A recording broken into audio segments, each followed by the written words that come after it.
on this package. All they did was take the one they voted on in March, change the date on it, and they're going to vote on it again. Now, let me just back up and say, I do not like continuing resolutions. I think it's a coward's way of doing a budget. Okay?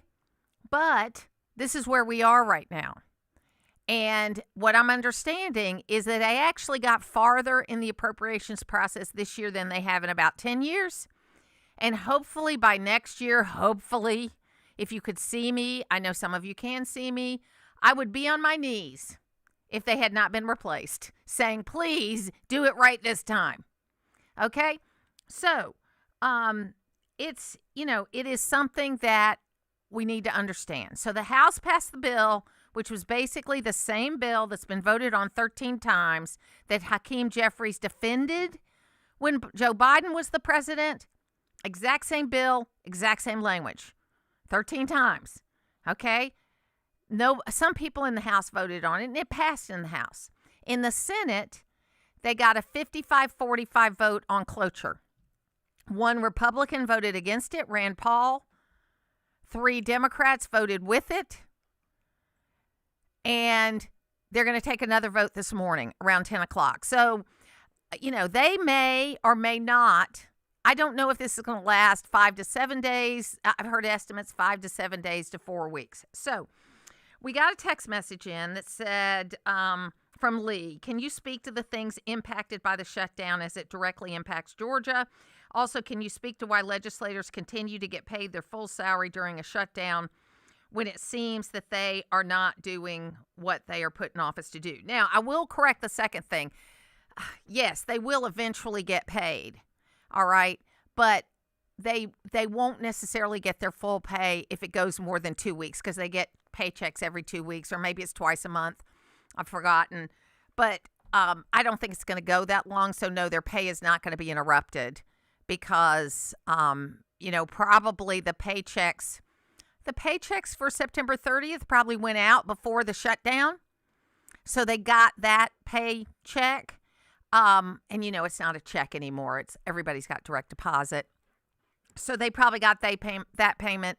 So we've got 2 weeks before they'll skip a payroll payment. And I think they'll get everything solved by then. What would impact Georgia, I'm not sure yet. It's too soon. But here's what I'll tell you what Russ Vought has said, that they have approved this ability to do what's called RIFs. Okay, and so here's what we know, okay, that they got, OPM has confirmed, that's Office of Personnel Management, has confirmed that agencies are authorized to carry out RIFs. RIFs are reduce in force. That is actually a firing, okay? That is not a furlough. A furlough, you just come back to work and your pay gets restored. A firing is they do away with your job, okay? And so we've gotten the federal workforce down about 300,000. And, we've gotten that federal workforce down about 300,000. And they're looking at about another 150,000, which would still get us around 2 million federal employees. So right now, I don't know how it's going to affect Georgia. And all this wringing of hands related to rural hospitals and all that stuff, that wasn't going to go into place until the end of 26, the beginning of 27. And it really had to do with illegal immigrants. So the Democrats are holding up a budget that they voted on 13 times for an additional $1.5 trillion in spending for illegal immigrants and a few other things. Now, I want to add one more thing, okay, that is in this continuing resolution that is different because I don't want to ever tell you anything that's inaccurate. It is the exact same bill that was passed in March with just a change in the date, and they added extra security for members of Congress in the wake of the Charlie Kirk murder. So that's where it is right now. You can join us on the phones at 770-535-2911. Thank you, Lee, for that text message, and let's go to Jeff in Murrayville. Good morning, Jeff. Good morning, Martha. Appreciate your program. Thank you for what you do. Thank you. Green Street. I know everybody's concerned about the government shutdown, but if the Democrats if there wasn't a double standard, they'd have no standards at all.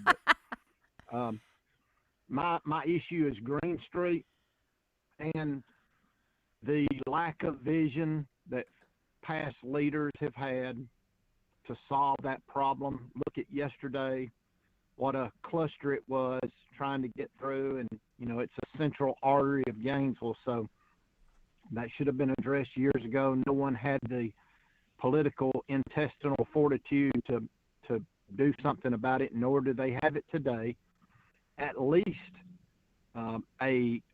back the sidewalks up 15 feet on either side and put a turning lane and make it 5 lanes going through Gainesville would do something. But a bypass is the solution, and maybe one day the federal government or the state government will step in, as they did in Eufaula, Alabama, and made them do something because it becomes a safety hazard. And I think it's a safety hazard today. So people may not know what you're talking about, Jeff. So, Logan, was driving to Bible study around 1 o'clock. So I think I got through Green Street just before it happened.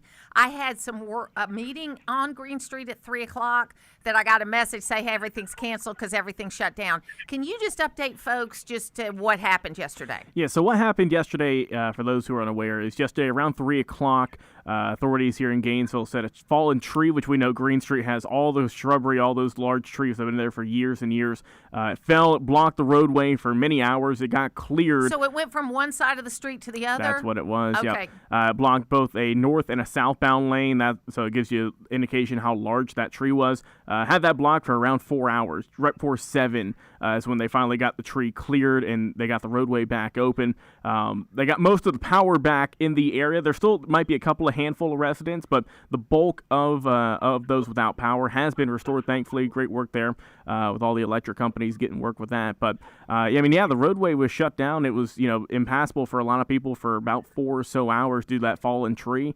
But the city did some good work, and they finally got it, reopened after a large amount. And like I said, they've restored most of the power, if not all, at this time for all the residents in the area. So, like I said, just credit to all the workers out there for working hard yesterday. So my husband and I went to something we call Taco Tuesday last night, and we took an alternate route because we knew there was something going on. But when we came back at about 7:30, we came up Park Street and then turned right,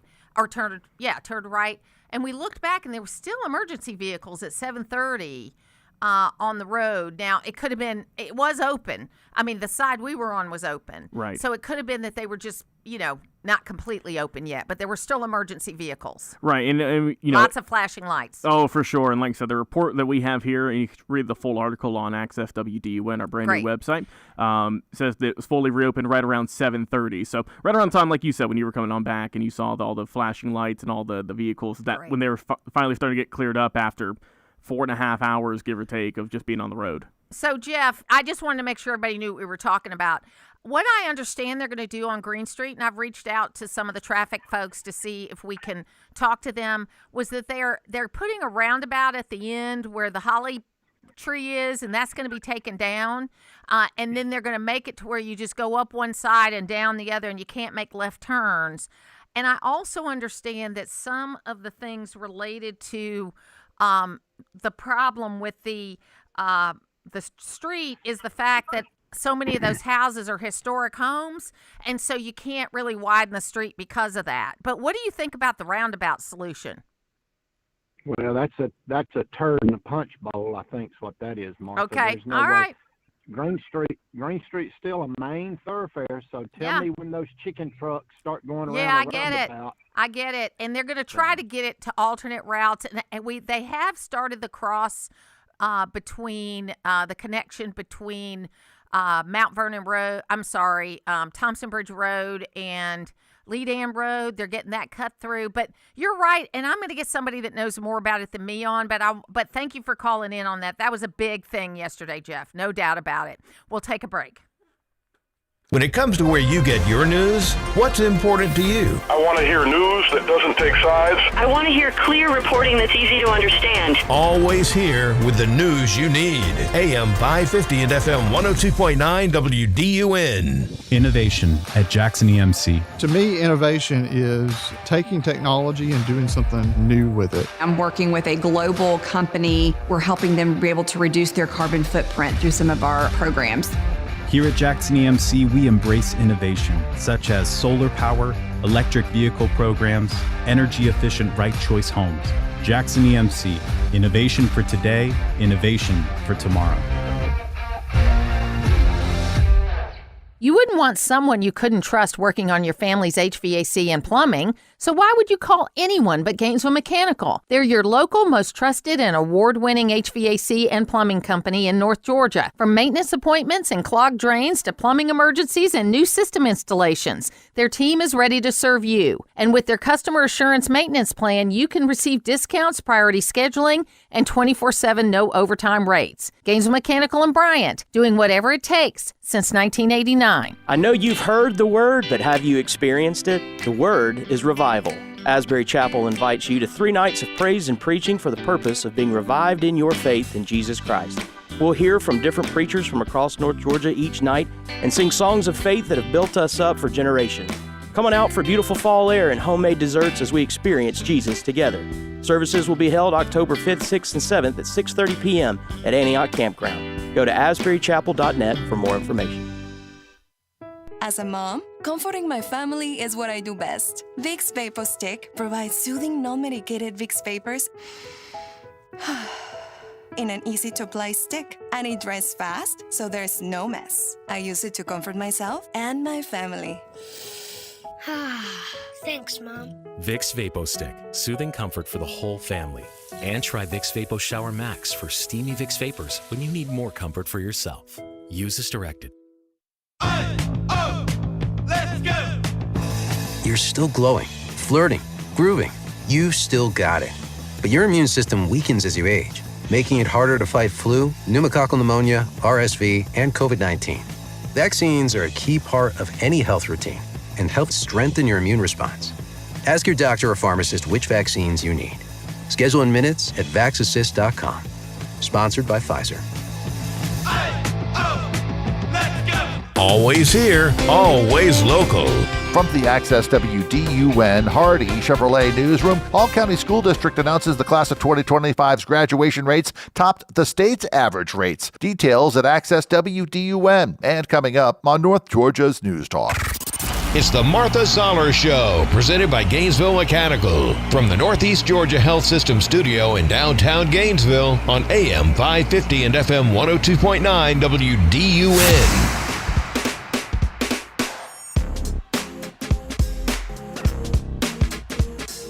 How do you keep them from having the nuke? Impeach Trump is the opposite of having a better idea. You're killing your party. You're killing your party. And look, I hope it works out for you. I hope you guys splinter off and become, whatever you really are. Because you're not a capitalist and you're not a Democrat. And, you can say, well, what do you know? I was raised by a real one. I was raised by a real one. Go ahead and criticize Mario Cuomo. What's going to be your biggest insult? That he spawned me and Andrew? Is that going to be the best you have? Because you ain't compared to him. Not in terms of intelligence, not in terms of success, not in terms of pedigree, not in terms of philosophy, not in terms of mission, not in terms of eloquence, not in terms of charisma, not in terms of anything. Certainly not electability. You are killing your party because you are not a real one, because you're doing what's good for you in a vacuum with your little social media following. You're no different than a pod bro, and you're killing your party. And Democrats better wake up and realize that you're better than this. Be with the 80, not the 20. Okay? I love this. Okay, this is Chris Cuomo on his podcast. And be with the 80, not the 20. We're going to play some other audio later on in the program where AOC, who's been in Congress for 6 years, maybe 8 years, is putting out a message on social media, again, to Cuomo's point, your little social media following, that senators can come and meet with her to see what they should do to be able to go forward. They should meet with their leadership in the Senate, and they should vote if they are in a red state or a purple state, they ought to be voting for this continuing resolution. There's enough of those senators. You know, John Ossoff and Raphael Warnock should have voted for this CR. They've done it before. I didn't look at their exact voting record whether they had voted for it 13 times, but I bet they've done it 10. But they're in a blue state. You know, you should get, I mean, they're in a purple state. It's a problem. But I got a little data that was shared with me by one of my kind of, I have some independent researchers that send me a lot of good information. It says it's been 28 years since the last appropriations process was followed. So I understood that it was twice in the last 44, but it's been 28 years since we've actually passed a budget the right way. 7 current senators, Grassley, McConnell, Murray, Wyden, Collins, Durbin, Reed, were present in 1997, the last time the appropriations were completed in regular order. We also had surpluses that year. 97, 98, 99, and 2000, we had surpluses. Those were the years of the peak earning of the baby boomers, okay? And the biggest group. It's not the baby boomers aren't still earning a lot, but they were the biggest group they were going to be, okay? And then the rest of the Senate never once has seen the appropriations process function like it should. The burden is on its defenders to explain why a rule that has never delivered its promised results should continue to paralyze the budget process. I kind of agree with that. Let's go back to the old way of doing stuff. You build a budget. You know, I don't believe that they're too big to do this, the federal government. They ought to do what we used to do in Georgia. We don't do it anymore, but it was the right thing to do when we did it. You take each department, you know, one department a year, you go from top to bottom on the budget. You build it from zero. Then at the end of 13 years, because there's 13 appropriations bills, you have gotten all the dead wood out of the budget. And you know, if it's been 28 years since we passed a budget, we could have done this twice in the last 28 years. Let's go back to the text messages at 770-535-2911. Susan said, closing the government is just theatrics. They want to create press. This is easy to fix by passing a bill that keeps the budget in place until the new budget is passed. This might slow down spending since they can't do their job. I really don't like that they get paid while they don't do their job.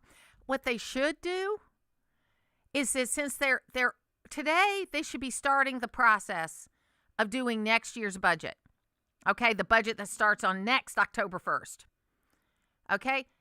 What they need to do, and I know they won't, and they won't listen to me, and I know some people are saying, Martha, you never won your congressional seat, so what do you have to say? Okay? And you're entitled to think that. They need to pass a budget that goes until next September 30th, a continuing resolution. I know I've said this a million times before, but like those kids, I really mean it this time. No, they need to pass it all the way to September 30th next year. And then they need to make sure, and I think Mike Johnson can do this, that they stay on regular order all next year. And here's what ought to happen. The framework is finished by April. The committee meetings are finished by June. I know there's congressmen that listen to this show. Committee meetings are finished by June. You go home during the summer at different times and make sure everything's copacetic with your local governments. And then you go through and you pass the budget by August. The president signs it, and we have no more of this you know what, a word that I cannot say on radio. Okay? It's folks, we've got to demand that they do their work. And then we've got to demand that they do their work for the constituents. Take a look at the map from the 2024 election, which was less than a year away. If there are any Democratic senators that Trump won their state and they did not vote for this continuing resolution, you ought to storm their offices, politely demand to speak to them, and tell them they need to do their job. That's what you need to do. When we come back, we're going to talk about SBA list, and Caitlin Connors is going to join us to talk about a big buy against John Ossoff. We'll be back.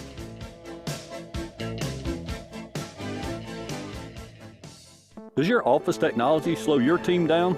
Nothing is more frustrating than printers that jam, copiers that won't connect, and service providers that don't follow through. You and your team deserve technology that works. I'm Matt Nick, president of Duplicating Products, and for over 50 years, we've helped North Georgia offices eliminate bottlenecks, reduce downtime, and get reliable support for office technology. Our promise, we do what we say we will do. If you're tired of office equipment headaches, it's time for a change. Visit us today at duplicatingproducts.com. Each year, the Boys and Girls Clubs of Lanier proudly host the Youth of the Year celebration. This year's theme is Ignite the Future. Join us October 16th at the Lanier Tech Ramsey Conference Center as we celebrate the inspiring achievements of our local youth in leadership, academics, and service. Get your tickets today at boysgirlsclubs.com and help the Boys and Girls Clubs of Lanier ignite the future at the Youth of the Year celebration. Doors will open at 5:30 p.m. Clipper knows a thing or two about travel. Since 1957, when our founder traveled around the world on a Pan Am Clipper plane, we've served as a trusty co-pilot for commuters, travelers, and adventurers. Whether you're stopping for a quick fill-up before hitting the road or grabbing your favorite snacks and drinks on the way out of town, you'll never fly solo when you stop at a Clipper. We're the ultimate travel companion for wherever the road takes you. Be sure to follow us on Instagram, #NeverFlySolo. This week on Friday Game Night on AM 550, Buford travels to face Collins Hill. On FM 102.9, Monroe area hosts Jefferson. And on 94.5 FM, The Lake, Gainesville's on the road at Seconder. Coverage begins at 6 with a prep tailgate show presented by Conditioned Air Systems on your home of Friday Game Night. WDUN Gainesville, WDUN FM Clarksville, Gainesville. Always here, always local. It's 9:30. This is a Fox News alert. I'm Therese Crowley. Federal government shutdown in effect with services disrupted. Only 3 Democrats voted with Republicans to pass a clean government funding resolution. Vice President J.D. Vance tells Fox the bottom line. The far left faction of Senate Democrats shut down the government because we wouldn't give them hundreds of billions of dollars for health care benefits for illegal aliens. Says they will negotiate health funding only after Democrats reopen the government. Fox's Chris Foster. Mail, Social Security checks, and student loan bills are still being delivered. Airports are running. Those workers are considered essential and are expected to show up unpaid for now. The Interior Department's keeping national park roads and open-air memorials open during the shutdown. President Trump signed a directive for AI Health Mission Number 1 to bring an end to childhood cancer. America's listening to Fox News.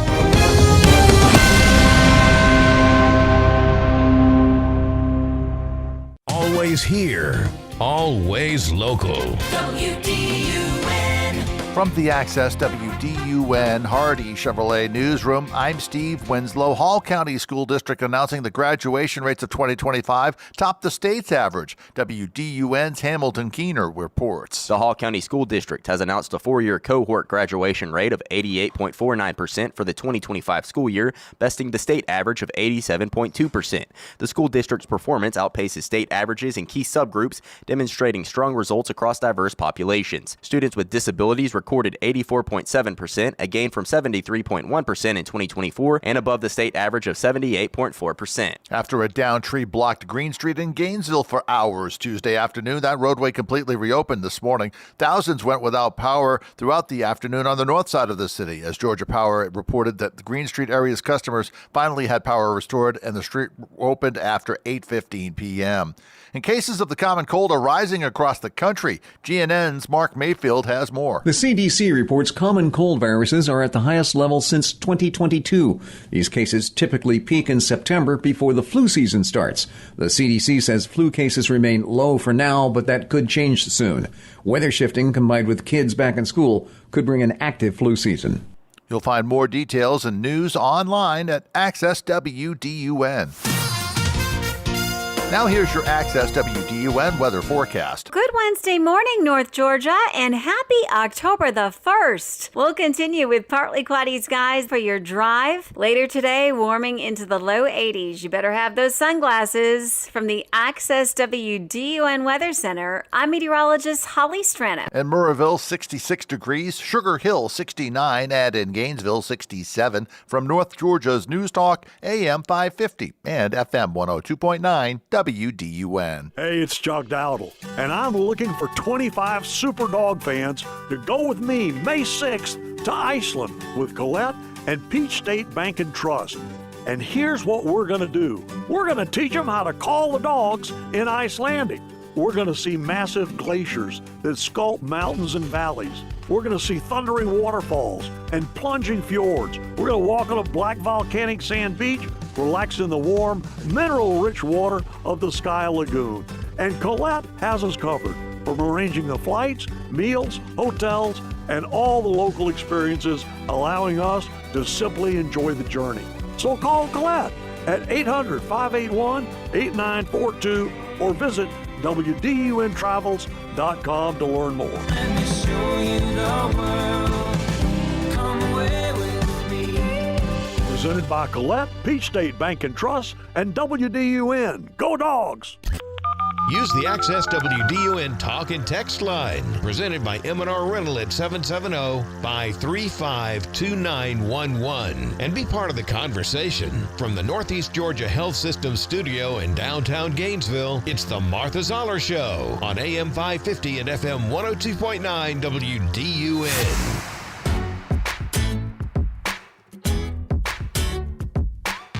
The Democrats are in a real box. Who's to say they're going to work it out? Because it doesn't really sound like there's a desire to actually work anything out. They just want more time to do the job that they probably should have done, Eventually they have to 3 months ago. But the Democrats here are in a box because they are the party disproportionately of government. Their constituencies disproportionately are going to be hurt by a shutdown. These are Americans, Governor. True. These are Americans who live all over. They live in your state. They live all across the country. Yeah, it is the Martha Zoller Show. It's like these Democrats cannot understand, and I'm calling Abby Phillip a Democrat, cannot understand that shutdowns are not good. Okay. And, but sometimes you got to do it.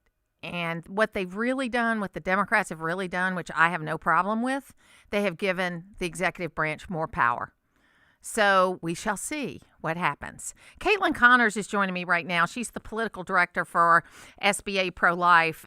She's originally from Birmingham, Alabama, so I will not hold it against her that she's a Crimson Tide fan because of the terrible thing that happened to us last week. But I appreciate you being on the program. How are you?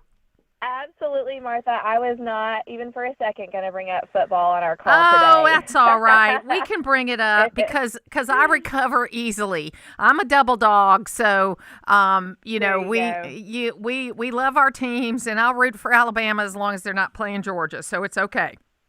Hey, I appreciate that. Everybody knows when they come to play Georgia, you have to bring every last ounce you've got. So it's never an easy game against y'all, but I appreciate that, and thank you so much for having me on. Yes, and so let's talk a little bit about what SBA, and I want to make sure I've got the name of the group. It used to be called, it's now SBA Pro-Life, or is it SBA Action? So we are Susan B. Anthony, or SBA Pro-Life America. Okay, got it. And we just wanted to be super clear about the mission of our organization and exactly what we focus on, and that is to bring a pro-life America. And our specific call to that is through elections and making sure pro-life candidates are elected to office. Well, Marjorie Dannenfelser and I have known each other for years and years and years and worked on a lot of projects together. And y'all were kind enough to endorse me when I ran for Congress back in 2012. And so, I love the organization and have always, thought you do good work and you stay consistent to your mission, which is really what it's all about, right? So we've got Jon Ossoff, who's our senator here. And, he won 50.6% when he was elected. And I've written a pretty compelling argument, I think, on my Substack about why he should not be reelected. But, his position on not only life, but on other cultural issues just doesn't match what the values are in Georgia. And I know that you guys are going to weigh in. Tell us about it. Yeah, absolutely. And I would agree with you, Martha. Georgia was very clear in the last election that they support pro-life candidates. They reelected President Donald Trump. And up and down in y'all's elected positions, pro-life candidates prevail in Georgia because it's a pro-life state. And so for us, we are focusing heavily. Georgia has been a very important state, especially in the last few election cycles, as it's become a more competitive state in the election process. But we are prepared. We've been on the ground for a little bit now, and we'll continue to be on the ground until Election Day next year with a $4.5 million investment in the state of Georgia, and with the plan of visiting 1 million Georgia voters between now and Election Day. And their mission is to make sure voters in Georgia are very clear that Senator Ossoff has been radical on the abortion issue in particular, that he has not voted their values in Washington, and in fact has been just as extreme as any other Democrat senator that you can name when it comes to the abortion issue. And what is your kind of take of the landscape? Obviously, North Carolina is going to be big because it's going to be an open seat. It should go Republican, but it's going to be big. Georgia is probably the most vulnerable and most likely to be able to flip. Plus the fact in Georgia, you know, we don't mind turning out one-term senators in Georgia. We've done it 4 times in the last 30 years at 2 Democrats and 2 Republicans. So we don't mind turning people out. There's no guarantee you're going to get reelected in Georgia to the United States Senate. But how do you see kind of the lay of the land for this session? Because we've got to keep control of the House and the Senate. Yeah, absolutely. We do see Georgia as a top pickup opportunity to get back into pro-life hands. You know, there are races across the country. We are very focused at the moment, in particular, on Senate races. But you're right, the House is also incredibly important. We're seeing states across the country look at redistricting, for example. So we will see how maps are looking as the cycle progresses, and what seats are out there, and how they've shifted in terms of their Republican-Democrat makeup. But the Senate is incredibly important, as you know, and so that is a major focus for us right now. Of course, you're right, North Carolina will be a very competitive seat. We have seats across the country that are going to be very competitive. But Georgia, I think, is kind of right in the center of all of it. You know, traditionally very conservative state, pro-life state, but that's not being reflected in the United States Senate right now for y'all. So our intention is to make sure that it is, and that Senator Ossoff and his record on abortion is made known to voters. I mean, even things as modest and unbelievable that we even need to have this law on the books, but as a Born Alive bill. And just to quickly explain what that piece of legislation was about, you'll have this law in Georgia, and that is if a baby is born, even though an abortion was attempted on them, but they were still born alive, they're due the same medical care that any other baby born would get. And to vote against that is beyond the pale and way out of line with Georgia voters, really voters across the country, but especially voters in Georgia. So we're here to expose that record and to make sure Georgia voters are aware that, hey, this issue, the life issue, matters to a lot of voters across the state. And because it matters, they need to be aware of his record on this. So when will the ads start running? So right now we're at the doors. We're visiting voters at their homes and getting this message across. The rest of our outreach plan will continue as the cycle progresses. To your point about, you know, in the past we've done digital ads, we've done mail, things like that. So we will access and reach out to voters in a lot of different ways. Right now it's the door-to-door, which we find to be one of the most effective ways to really engage with voters. Well, and it's really important to turn these voters out for the midterm. Right. You know, it's really important that we do that. Now, you know, since the overturning of Roe v. Wade, obviously there have been a lot of state initiatives that we probably, you know, that I wished had gone a different way, not just in Georgia, but in other places. Is there any work being done on educating folks in those states that have liberalized their state laws? I mean, I'm all for states deciding for themselves. That's what we worked for so many years, but I have been surprised when the initiatives have come up on state ballots. Yeah, I think we are seeing in real time what the blueprint of the abortion industry is.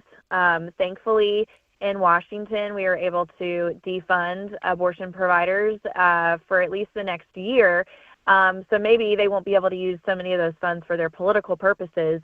But it is true that time after time, they seem to have an unceasing amount of money to run political campaigns, and that has been the case in these ballot states where, unfortunately, even in some conservative states, we have the abortion industry running ads lying about what the state's law is, saying that women will not be able to receive medical care, which is false, incredibly false, and dangerous to say. And so we've been up against an incredible amount of funding and lies from the abortion industry. I think we have now seen from the last election that we've had a few states who've been successful in beating these abortion measures, and we kind of have our own blueprint now about how do you effectively run a counter campaign to these radical abortion measures, which they, of course, try to package as reasonable and moderate, but they're anything but that. So we do have a few states that will have to consider that on their ballot. They're in different parts of the process. Every state's law is different on how you get something onto the ballot.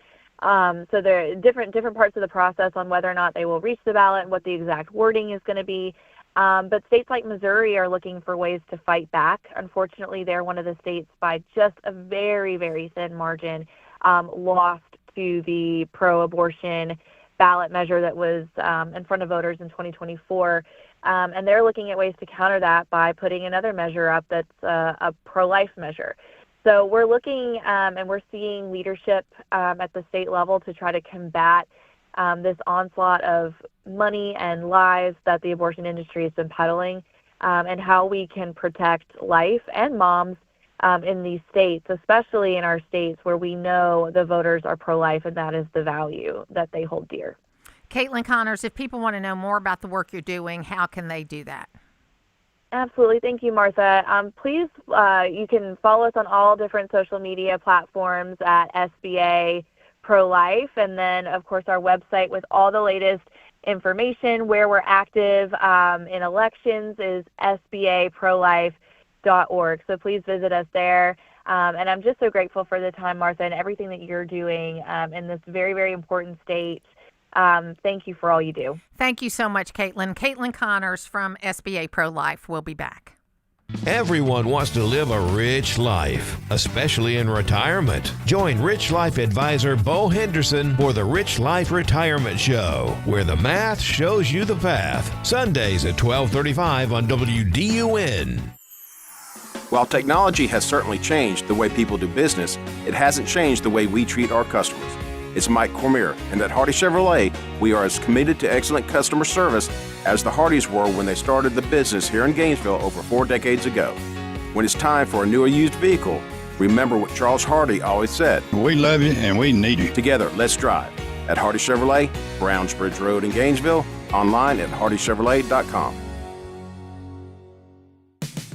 When you have a problem with your roof, you want someone who can respond quickly, but also who knows roofing. That's what you get at Georgia Select Roofing. This is Chris Earls, and we do roofing right. Estimates are free, we can help you navigate your insurance claim, and we also offer financing. Check out our Google reviews, and you'll see that Georgia Select Roofing offers the best service around. See us today at georgiaselectroofing.com or call us at 678-316-6899. Family owned and operated, Georgia Select Roofing has you covered. It can be difficult when you hear multiple experts give totally opposite opinions on how you should handle your estate planning and elder needs. What's the real answer? This is Kevin Tharp, and I've had to face these issues head on with my own family, and I've made it my life's work. I'm not telling you to just listen to me.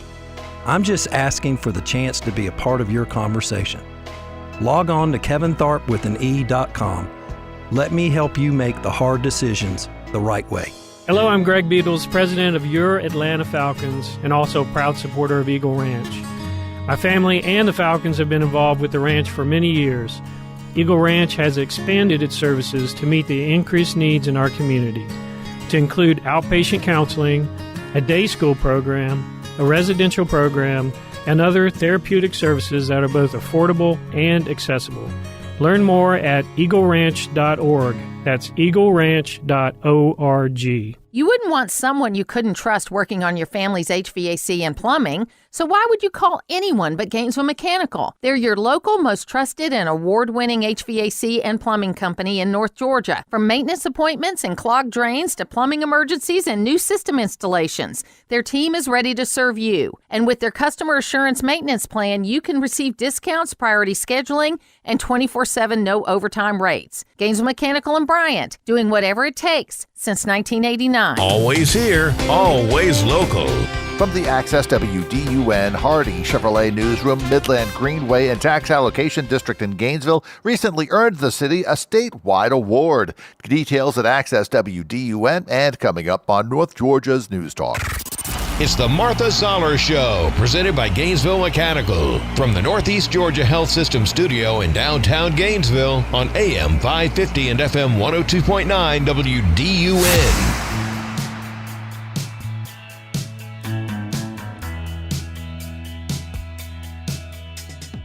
Chuck Schumer went out and said it would be so dangerous to shut the government down. Remember? We have him on tape. His entire career he's been saying that. Now he has suddenly shifted gears. Why? He's afraid of AOC. He thinks he's going to get challenged in the next election, so he has to fight Trump, even if it means throwing the American people under the bus. It is the Martha Zoller Show, and we've been talking about the government shutdown. And look, I just think this is going to be a non-issue. I think that what happens is we're gonna see what the impact is politically, okay? And there will be an impact politically. We don't know. Typically, Republicans have had to pay the price for government shutdowns, but the polling that just came out this morning says that approval rating for the president is up, that they like the fact that he might be controlling the government more. It's very interesting because it's not going in the traditional way. But again, we should not be surprised by that because nothing Donald Trump does goes in the traditional way. I know he's noisy. He's out there. He does things he probably shouldn't do because he trolled Hakeem Jeffries yesterday with an AI-generated video of him with a sombrero on. And everybody has just gone crazy. This is what he does, folks. And I'm not saying it's good, bad, or indifferent, but he distracts. When you might have a good point, he gets you over here complaining about something ridiculous. I went back and listened to the whole speech that Trump made yesterday to the generals.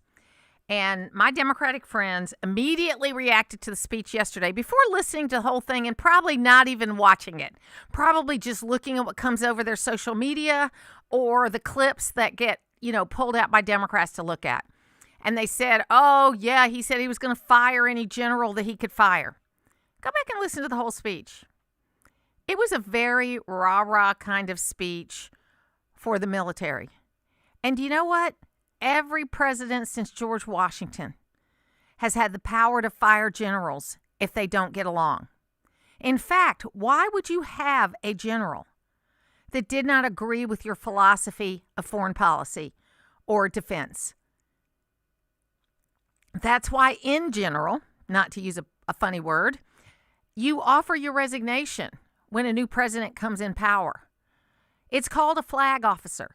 You are appointed to that position for 3 years. It's totally political being a general.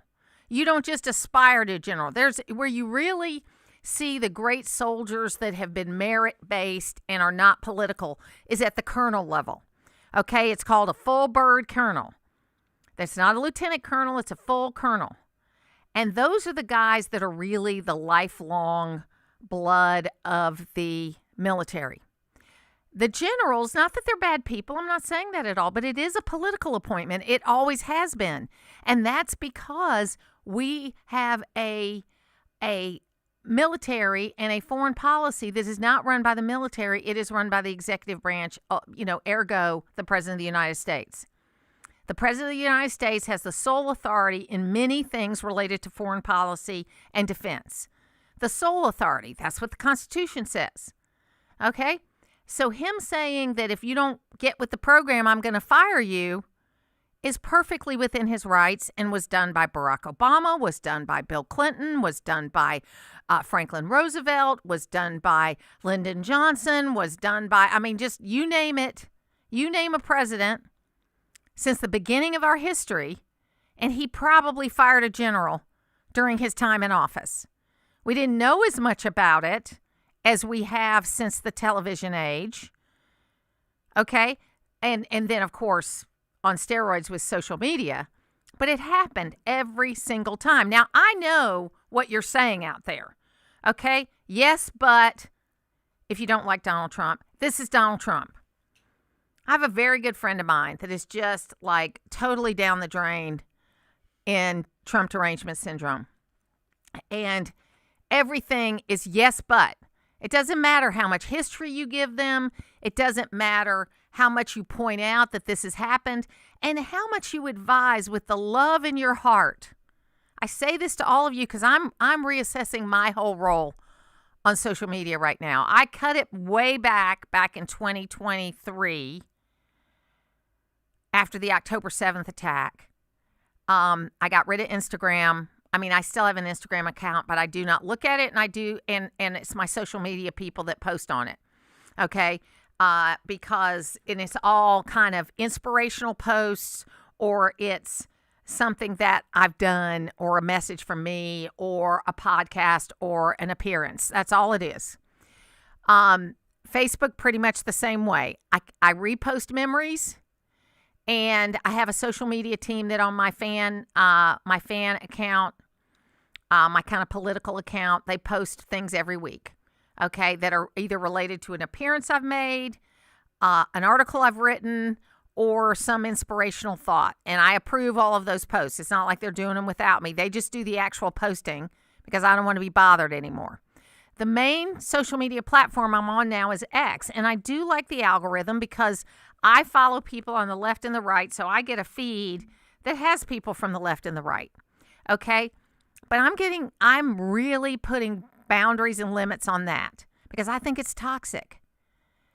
And if you haven't seen it, go back to, and I quit Netflix because of all the you-know-what they had on there. But you can probably get it in other platforms. It's probably on YouTube. I'll check that on the break.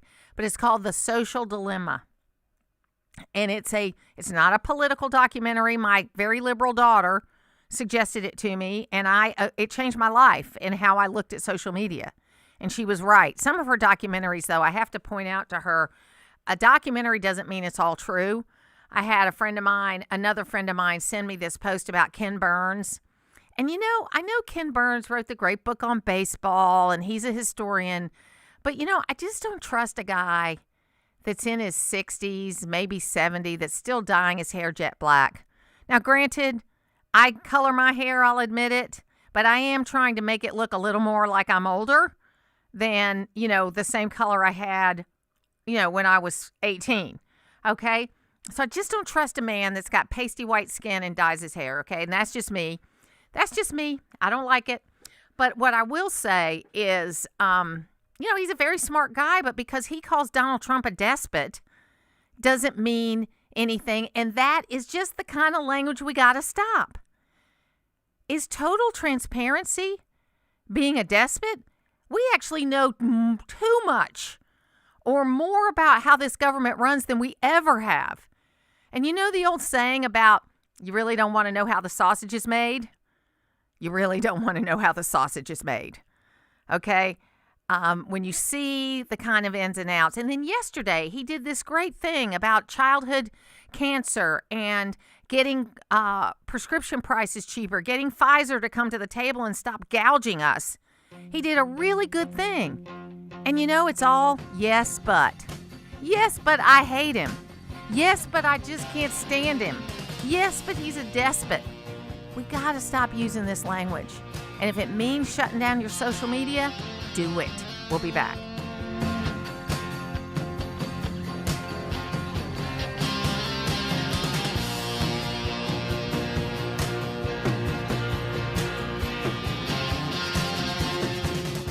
The views expressed on the Martha Zoller Show are those of the hosts and callers and don't necessarily reflect those of Jacobs Media or our advertisers. The Martha Zoller Show is a presentation of North Georgia's News Talk, AM 550 and FM 102.9, WDUN.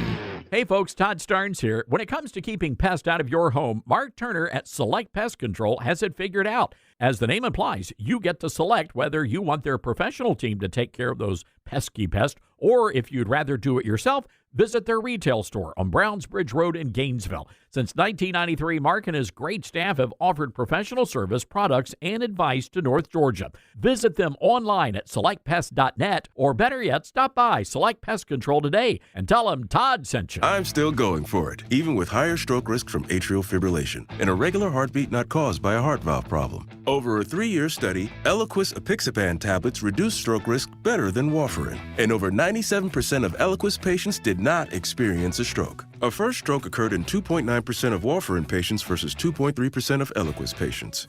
Don't stop prescription Eliquis without asking your doctor. Stroke risk may increase. Eliquis can cause serious and potentially fatal bleeding. Don't take if you have an artificial heart valve, abnormal bleeding, or antiphospholipid syndrome. While taking, you may bruise more easily or bleed longer. A spinal injection increases blood clot risk, which may cause paralysis. Get medical help right away for unexpected bleeding or bruising, or back pain, tingling, numbness, muscle weakness, or incontinence. Aspirin products, NSAIDs, SSRIs, SNRIs, and blood thinners increase bleeding risk. Tell your doctor about planned medical or dental procedures. Learn more at Eliquis.com or call 1-855-ELIQUIS. WDUN Gainesville, WDUN FM Clarksville, Gainesville. Always here, always local. It's 10 o'clock. This is a Fox News alert. Hundreds of thousands of federal workers put in limbo as the government shuts down. I'm Dave Anthony. The last time the government shut down, it was December of 2018. It lasted 35 days, the longest in U.S. history. Fox's Griff Jenkins at the Capitol, where Senate Democrats blocked passing a House-approved bill to provide 7 weeks of government funding. What comes next is a little unclear. Just moments ago, we caught up with Speaker Mike Johnson. Here's what he had to say. They decided that giving free health care to illegal aliens is a higher priority, apparently, than keeping vital services going for the American people. That's clearly what's happening here. Speaker Johnson also told me that he's open to negotiate with Democrats on health care tax credits, but not while the government is shut down. Later this morning, the Senate plans more votes to try again to pass funding, but Minority Leader Chuck Schumer says the Republicans are to blame, refusing to negotiate with him on health care. There was no input from Democrats. Not a single line in their bill had input from Democrats. Now, the shutdown affects a lot of federal employees. Some could even be laid off. Others remain working without paychecks. Mail, Social Security checks, and student loan bills are still being delivered. Airports are running. Those workers are considered essential and are expected to show up unpaid for now. Food inspections continue. Internal Revenue Service employees stay on the job for at least 5 business days because of special funding passed in 2022. Tariff revenue is still being collected. The Labor Department will not be releasing new economic data like jobs reports. That's Fox's Chris Foster. Federal law enforcement will continue in the shutdown, though the protests against immigration raids rage on in Chicago. What do we do? Stand up like that!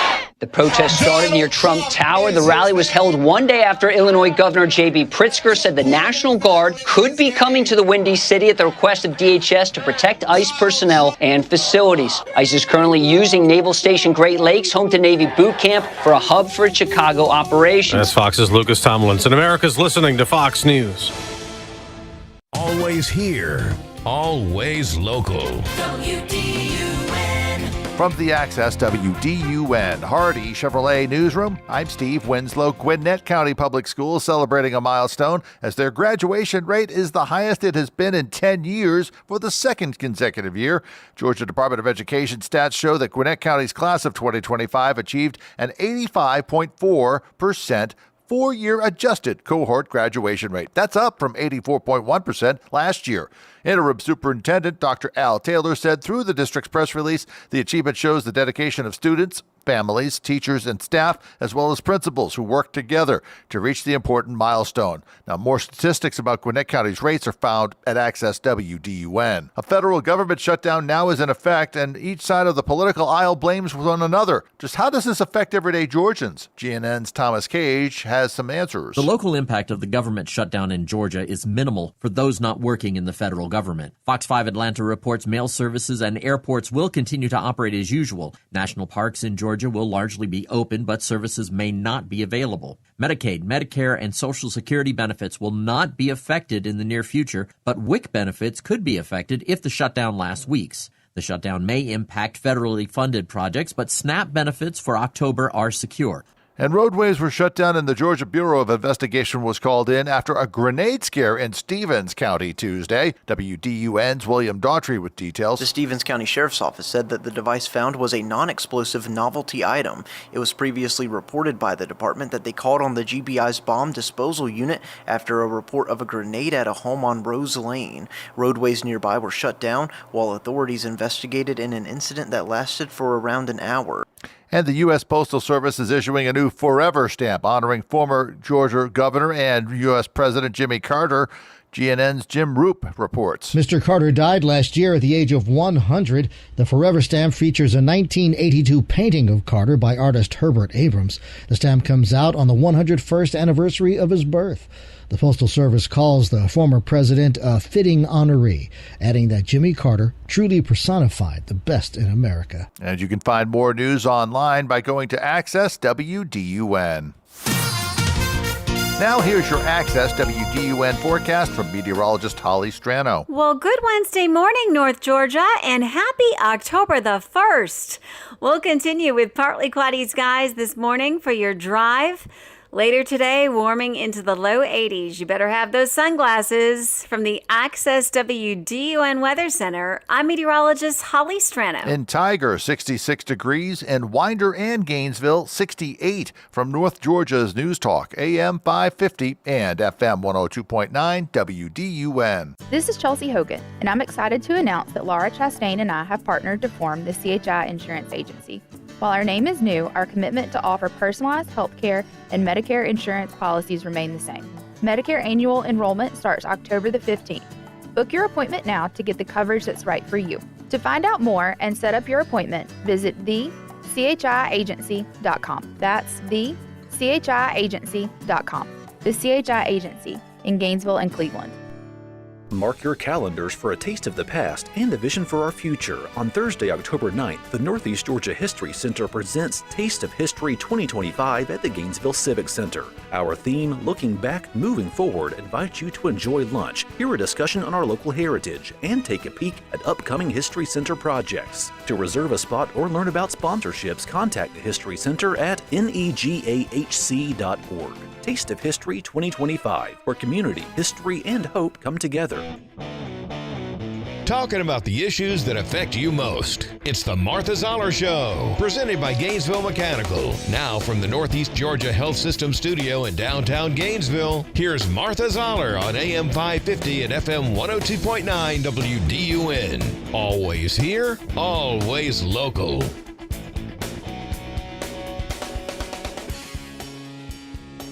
Hi, this evening I just voted for 2 CRs tonight.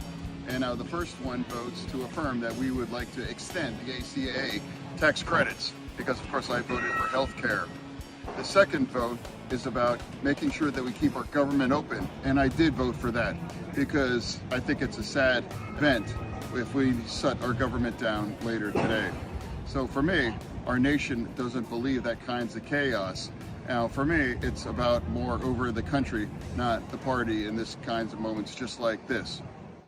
It is the Martha Zoller Show. That's John Fetterman. And if you go to my Substack or to the staff blog section on Access WDUN, you can see the columns that I have written on this subject of constituent versus caucus.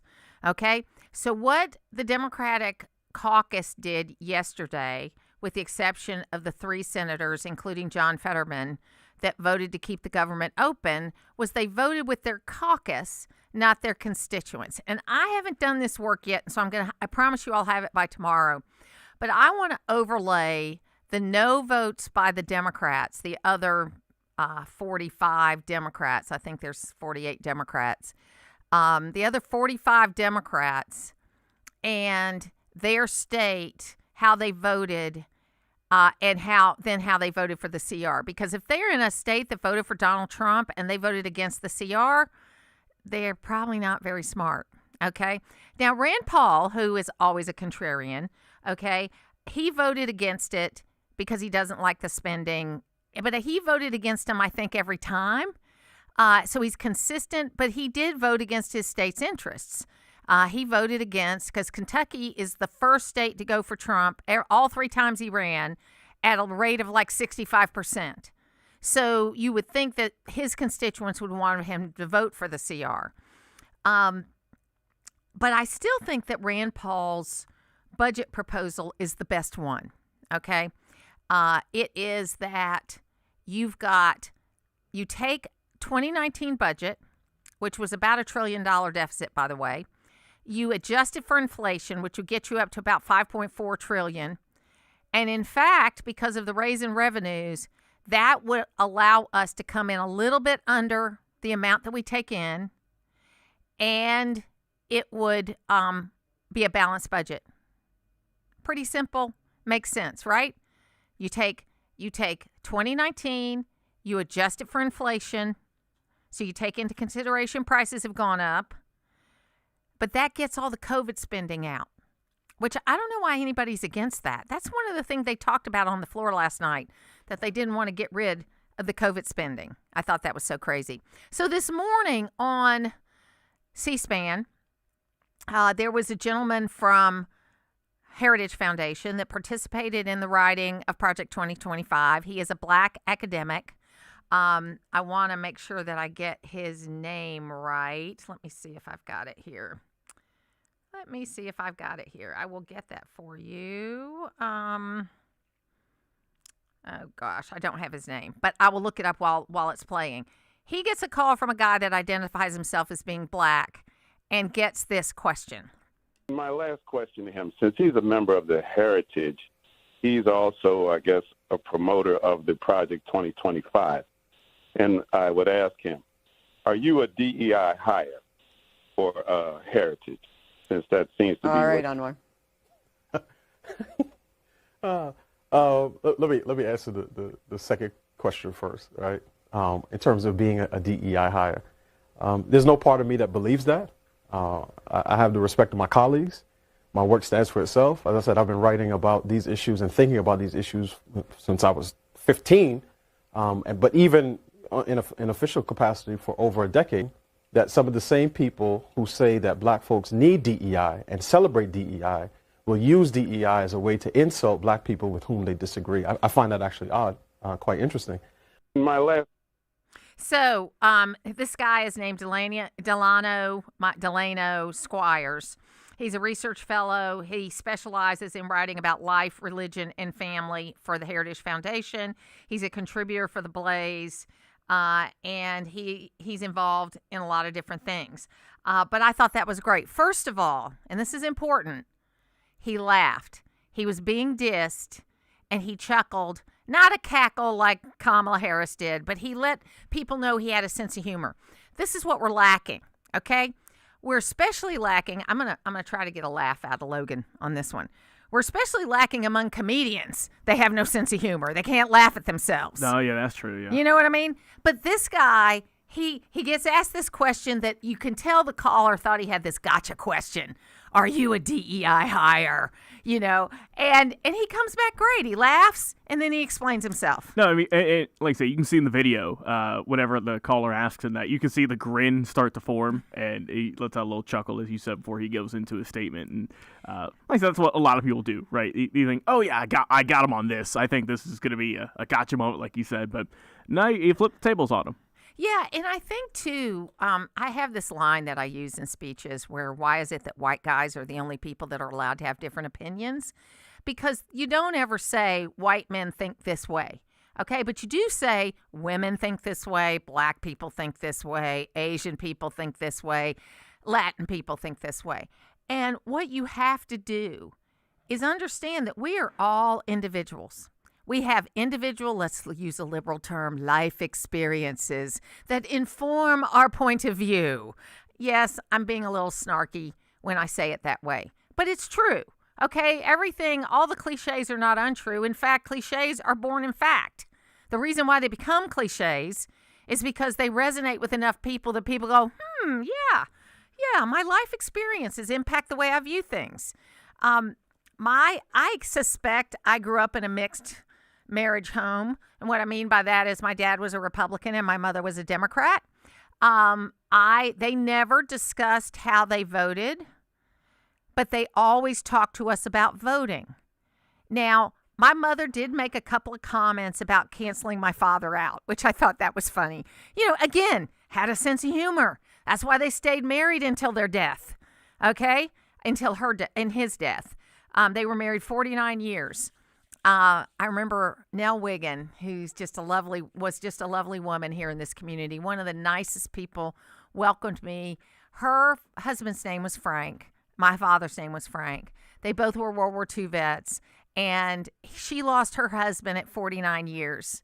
And my mother lost my father at 49 years of marriage. And so they didn't get that 50th wedding anniversary party that you get a lot of times.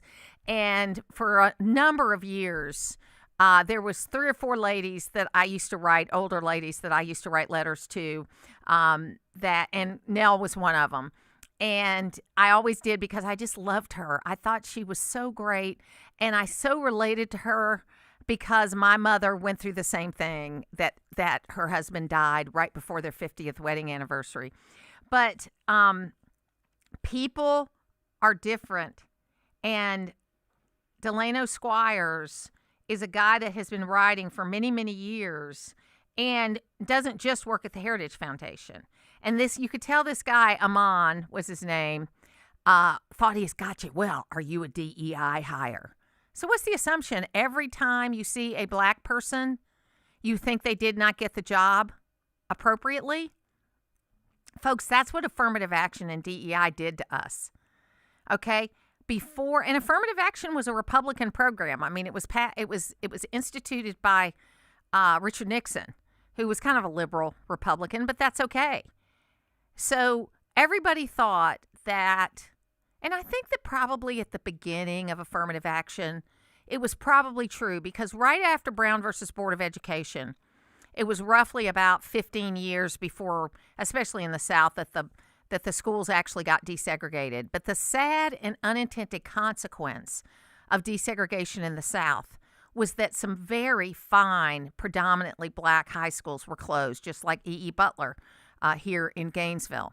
Because the thought process was that, and this is a racist thought process, okay? The thought process was that the white teachers were better trained than the black teachers. So they just fired all the black teachers, the principals, the assistant principals, whatever. And the white teachers, they just meshed the schools in together, and the white teachers basically did everything. And not 100%, but that was basically what happened. And so what the unintended consequence of that was, it wiped out the middle class in black neighborhoods all across the South. So you didn't have that teacher, that principal, that person that was in that kind of middle management that was a leader in the community. And I think it was wrong. And I think that Brown versus Board of Education was a right decision. But I think the implementation of it, that every black high school or school had to be closed and merged into a white high school or school, I think that was the wrong way to implement it.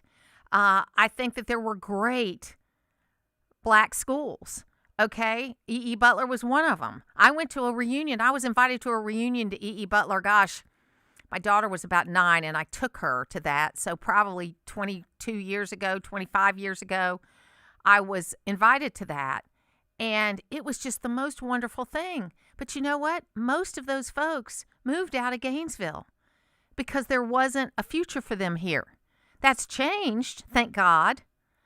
But sometimes the implementation of things that are right have unintended consequences, and we have to be truthful about it, and we have to do everything we can to fix it. But we don't need DEI to fix it. What we need is a change in heart to fix it. We'll be back. It's the news that affects you and the talk that keeps you listening. We'll continue on with additional discussions today as we stay engaged. North Georgia's News Talk, AM 550 and FM 102.9 WDUN. The 28th annual Motul Petit Le Mans returns to Michelin Raceway Road Atlanta, October 8th through 11th. It's 4 days of world-class sports car endurance racing, culminating with a 10-hour IMSA WeatherTech Sports Car Championship season finale, along with action from 4 additional racing series. Enjoy the fan zone, car corrals, grid walk, and so much more. Tickets start at just $60 with kids 12 and under admitted for free. Get yours today at MichelinRacewayRoadAtlanta.com and be there for the Motul Petit Le Mans October 8th through 11th at Michelin Raceway. I'm Frank Norton with the Norton Agency. Success is intertwined with life on Lake Lanier. We grew up on the lake and understand its unique real estate dynamics. We've sold more shoreline than any other real estate firm. We're Lake Lanier natives, specialists, and above all, advocates for the needs of our clients. Norton, now more than ever. Call us at 770-532-0022 or look for us on the web at gonorton.com. Our family serving North Georgia for 4 generations. As an electric cooperative, Jackson EMC must always have an eye on the future, exploring the newest innovations taking place in every area of our business. Ideas that lead to a better use of resources and improved ways of conducting business. Automated switch technology, iPads in the field, and internal networking that enable us to pinpoint outages, access complex mapping, and provide faster response times. Jackson EMC, innovation for today, innovation for tomorrow. The word sometimes scares people, but it shouldn't. The word is revival. It's an important word because it represents an expectant heart that seeks to experience a great renewal of faith in Jesus. Asbury Chapel invites you to experience a soul-refreshing time through singing, preaching, cool air, and homemade goodies. Come on out to Antioch Campground October 5th, 6th, and 7th for worship nightly at 6:30 p.m. Go to asburychapel.net for more information. Clipper knows a thing or two about travel. Since 1957, when our founder traveled around the world on a Pan Am Clipper plane, we've served as a trusty co-pilot for commuters, travelers, and adventurers. Whether you're stopping for a quick fill-up before hitting the road or grabbing your favorite snacks and drinks on the way out of town, you'll never fly solo when you stop at a Clipper. We're the ultimate travel companion for wherever the road takes you. Be sure to follow us on Instagram, #NeverFlySolo. Always here, always local. From the Access WDUN Hardy Chevrolet newsroom, a downed tree and utility pole is the culprit for Tuesday afternoon's power outage along Green Street in Gainesville. Details at Access WDUN and coming up on North Georgia's News Talk. Use the Access WDUN talk and text line, presented by M&R Rental at 770-535-2911, and be part of the conversation. From the Northeast Georgia Health System studio in downtown Gainesville, it's the Martha Zoller Show on AM 550 and FM 102.9 WDUN.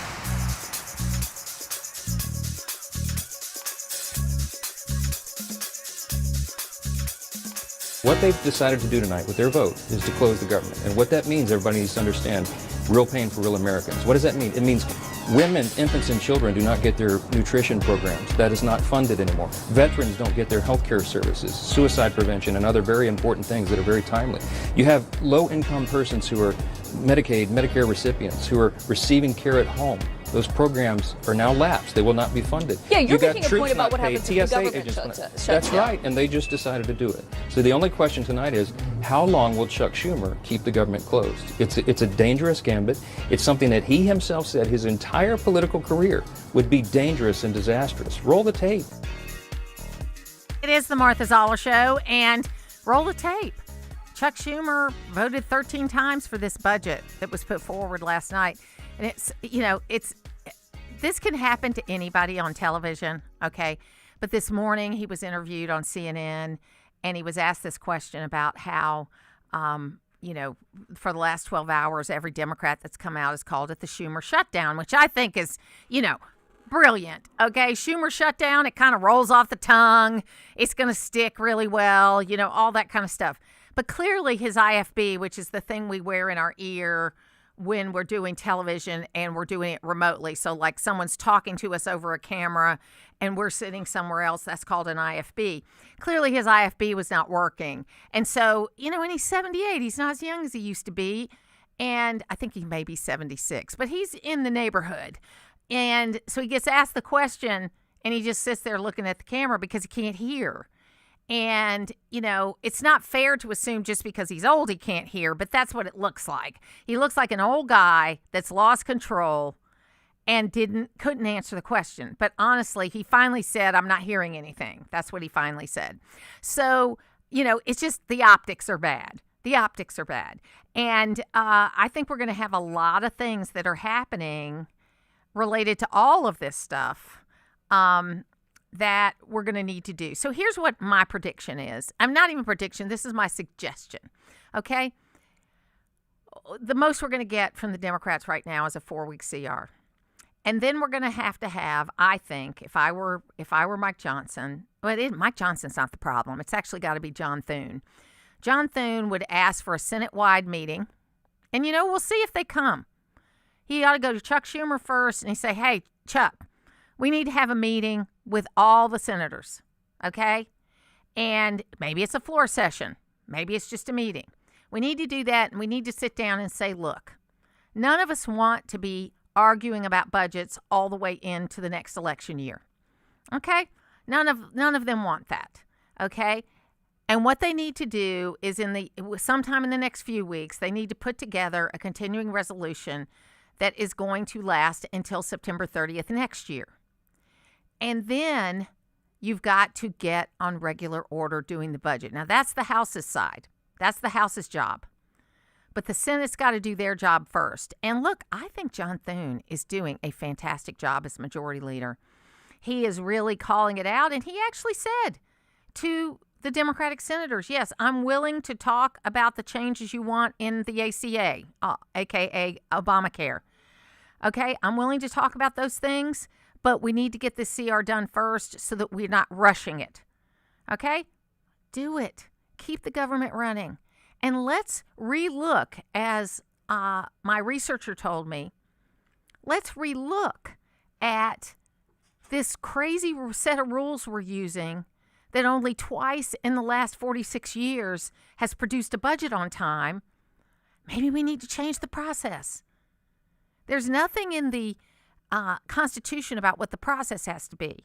And in fact, the Constitution gives wide latitude as far as rules in the House and the Senate. So folks, be bold. Try to change things. Try to do better. And you know what? Work across the aisle. Be like John Fetterman. Okay? Be like, any number of Republicans that are working with Democrats on different issues. Do that. That's what we used to do. I love when we talked to Steve Womack, Congressman Steve Womack last week. He's got the For Our Country caucus in the House, which is all people that have served in the military. And so it's a bipartisan caucus. Okay? Those guys need to take the lead. Forget about the Freedom Caucus. I love you guys, and I'm really with you. But your rigidity as far as not negotiating at all does not get anything done. And then I would challenge some of you. I know I've railed against social media today, but there is one good use of social media that the Congress could do. And this is something I toyed with doing if I were to be elected to Congress back in 2012, is that as soon as you have some kind of contentious battle in a committee hearing, open to the public, of course, you shouldn't leak any secrets or anything like that, or on the floor, you walk off the floor and you record something immediately kind of explaining your point of view, and then you send that to your constituents. I think if you are a congressman today, then instead of hiding in your corner and waiting for your social media team, all of you guys listen to your communications people too much. Yes, they are the experts, okay? But no one knows their names. Everybody knows your name. This is advice for both sides. And you be the person who gives so much information that everybody's going to be fine about it. They're going to know what you're doing, and they're going to feel comfortable. That's kind of what Donald Trump is doing, is that he is giving so much information every day. And, look, I know and I love some of you out there that have Trump derangement syndrome. I know who you are, and I love you. Okay? There are people in my family that are suffering from this malady. Because I'll be honest with you, when I get together with my family, I try not to talk politics. Because I love my grandchildren. I love my children. And you know what? I have sacrificed my life to raise these human beings. And I want to have good relationships with them. And none of them are doing anything that I just can't stand. Okay? I just disagree with them politically on a few things. That doesn't make you an enemy. That doesn't make you somebody I shouldn't speak to. But you got to lead by example, people. And we're not seeing enough of that in our so-called leadership. We'll be back.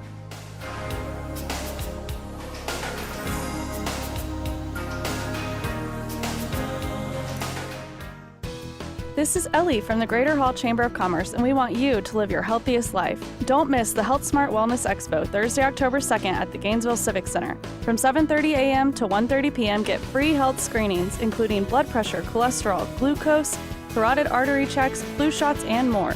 Plus, connect with over 50 health vendors and resources all in one place. Mark your calendar. That's Health Smart, Thursday, October 2nd, free and open to the public, 7:30 a.m. to 1:30 p.m. I'm still going for it, even with higher stroke risk from atrial fibrillation, an irregular heartbeat not caused by a heart valve problem. Over a 3-year study, Eliquis apixaban tablets reduced stroke risk better than warfarin, and over 97% of Eliquis patients did not experience a stroke. A first stroke occurred in 2.9% of warfarin patients versus 2.3% of Eliquis patients. Don't stop prescription Eliquis without asking your doctor. Stroke risk may increase. Eliquis can cause serious and potentially fatal bleeding. Don't take if you have an artificial heart valve, abnormal bleeding, or antiphospholipid syndrome. While taking, you may bruise more easily or bleed longer. A spinal injection increases blood clot risk, which may cause paralysis. Get medical help right away for unexpected bleeding or bruising, or back pain, tingling, numbness, muscle weakness, or incontinence. Aspirin products, NSAIDs, SSRIs, SNRIs, and blood thinners increase bleeding risk. Tell your doctor about planned medical or dental procedures. Learn more at Eliquis.com or call 1-855-ELIQUIS. Tune in to 2 hours of local football fun with the Pick'em Show, coach interviews, game previews, and general mayhem. So join Bo, Caleb, Jeff, and Walker Thursday nights at 6 on AM 550 and FM 102.9, or video stream them on YouTube at Access WDUN Sports. WDUN Gainesville, WDUN FM Clarksville, Gainesville. Always here, always local. It's 10:30.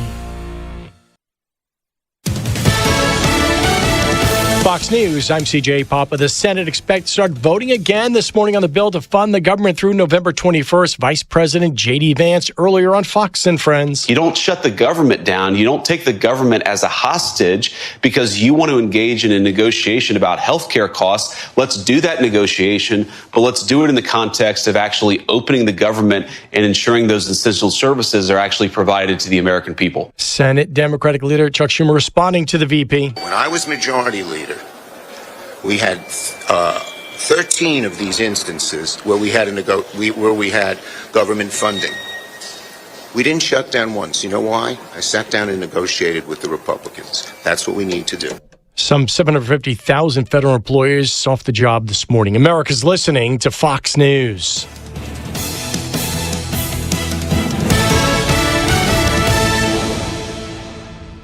Always here, always local.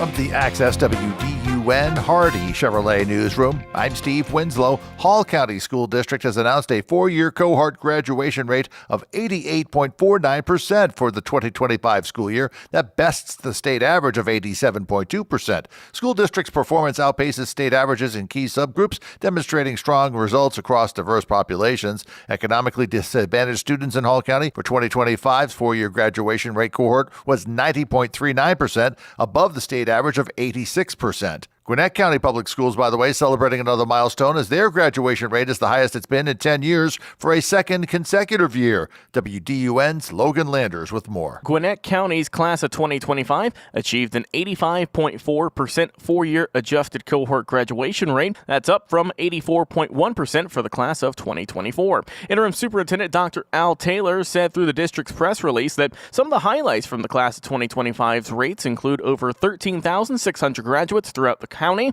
as every GCPS high school posted graduation rates above 80%.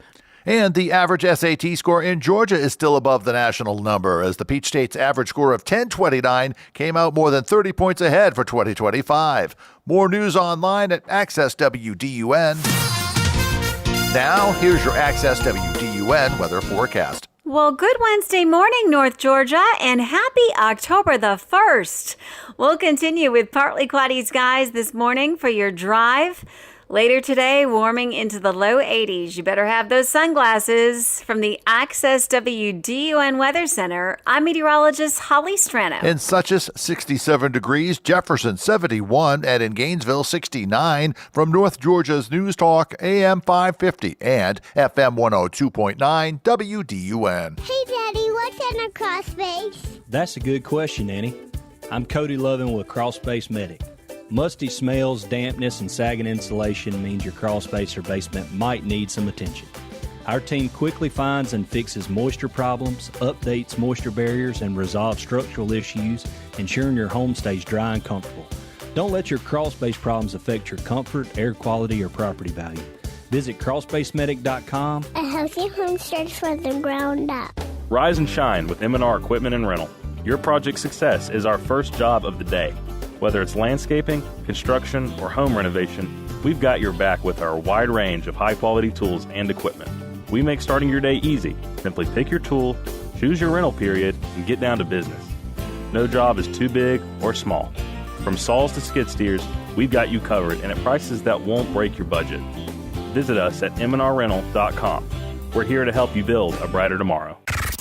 It's the Martha Zoller Show, presented by Gainesville Mechanical, from the Northeast Georgia Health System studio in downtown Gainesville on AM 550 and FM 102.9 WDUN.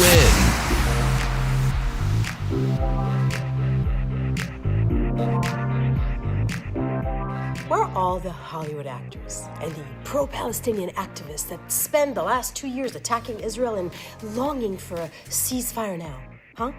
When we finally have a Gaza peace plan on the table, so why so quiet? I mean, it's pro-peace. It ends the war.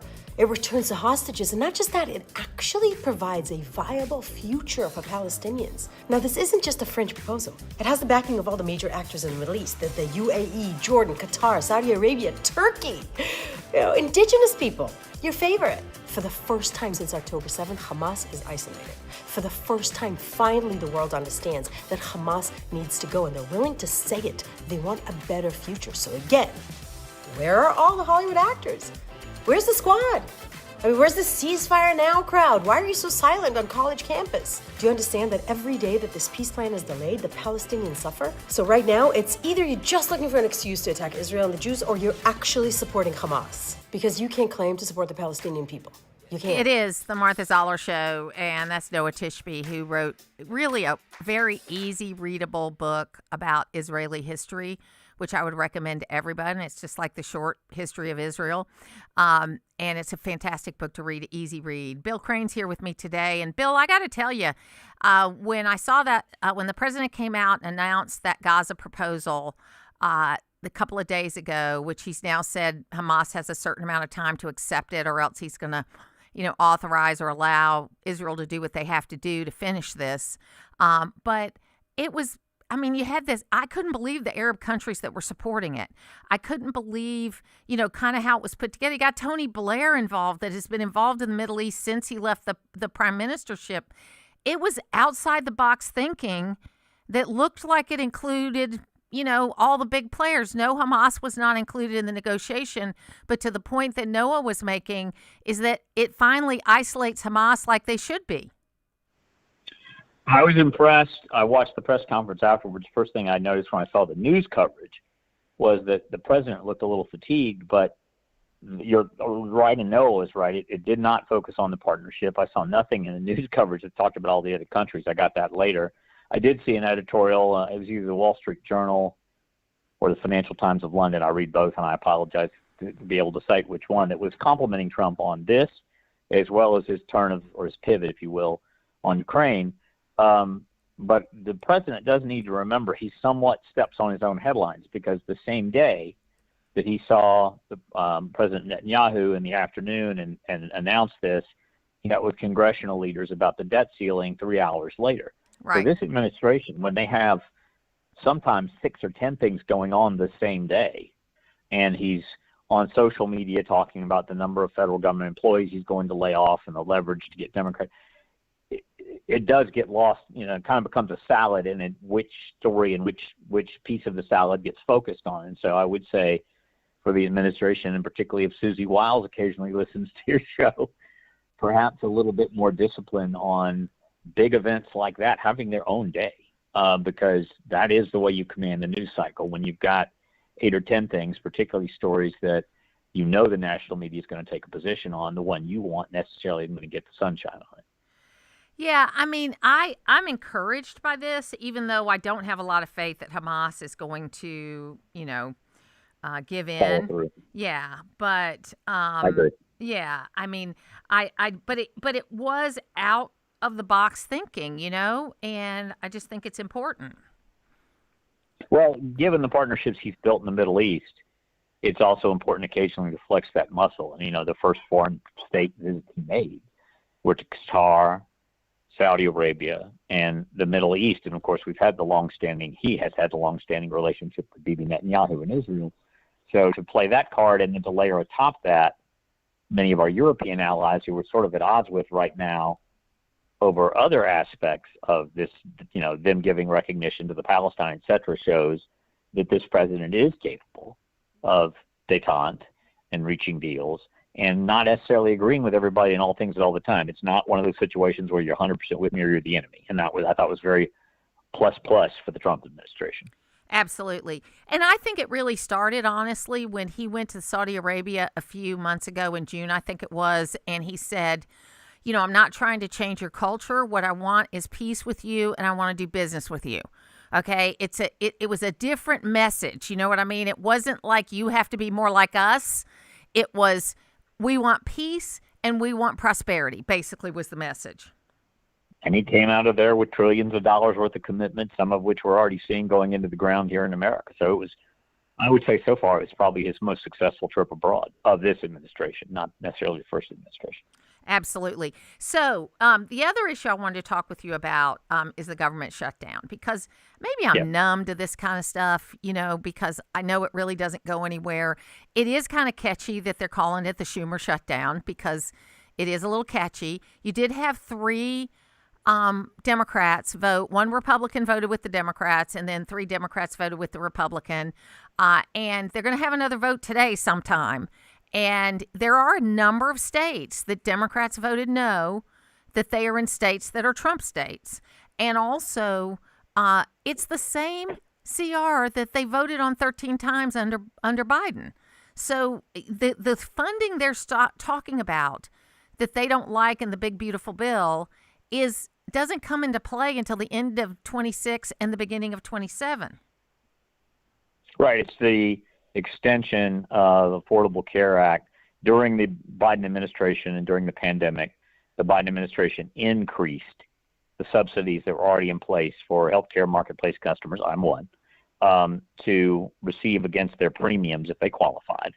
And that's an additional, the Democrats are asking for over, I think it's either 5 or 10 years, $1.5 trillion if those cuts are restored. And that they basically took it back down, eliminated those subsidies in the big, beautiful budget bill, but it doesn't take effect until 2027. Absolutely. So let's talk a little bit about state politics, because we've had more people get into the Democratic run for governor, and it seems like the field's a little stable on the Republican side. Yeah, I will say, you and I had been talking for weeks, and we knew Secretary of State Raffensperger was going to get in. But on the Democratic side, you do have a second woman and 7 candidates, and I apologize. I'm not being rude. I cannot correctly pronounce her name, but she is a state representative from Gwinnett County who is the state's first Muslim elected state representative. She's also from Palestine, and she doesn't call herself a socialist Democrat, but she's the furthest wing of progressive of the Democratic Party and very much anti-establishment, anti-GOP, anti-government in a lot of different ways. And so what I think she does is she further splinters that field, I think right now currently led by Keisha Lance Bottoms, of 5 of the 7 very progressive Democrats, with 2 rather centrist Democrats being Michael Thurmond, former CEO of DeKalb County, former state labor commissioner, and party convert and former Lieutenant Governor Jeff Duncan. That's going to be, I mean, regardless of who you like or dislike, that's going to be an interesting way to watch. Well, and I tell you, I just, I like Jeff Duncan. I met with him on his GOP 2.0. I don't understand what he's doing because I don't know if he's a moderate Democrat. I don't know if he's, a former Republican. I don't know because it's hard for me. It's almost like a road of Damascus conversion. You know what I mean? It's like all of a sudden he has completely different positions than what he ran on. I mean, I stood out in his district when I was working precincts on my election in 2012. He was running in 2012. We waved signs together. We did speeches together. We did all kinds of things. And I'm not saying that people don't change their views. I've changed my views. You have people, but they usually stay kind of in the same ballpark.